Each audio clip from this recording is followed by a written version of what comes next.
They taught us about the president. They taught us about the flag. They taught us about freedom. But they conveniently skipped the part where the Constitution gives the American people a legal mechanism to remove corrupt officials from power.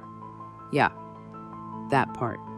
Article 2, Section 4 of the U.S. Constitution says the president, vice president, and civil officers can be removed for treason, bribery, or other high crimes and misdemeanors.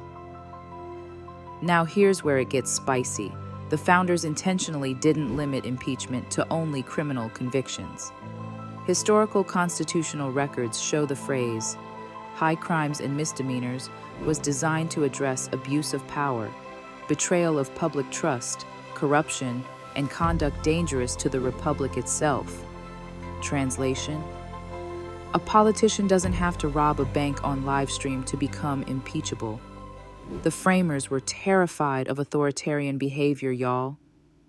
Alexander Hamilton freaking warned about leaders abusing power, manipulating the public, and putting personal ambition above the nation. And impeachment? That is the emergency brake. The House impeaches, the Senate tries the case, then a 2-3 Senate vote removes the corrupt official. This wasn't written because the founders trusted power. It was written because they didn't.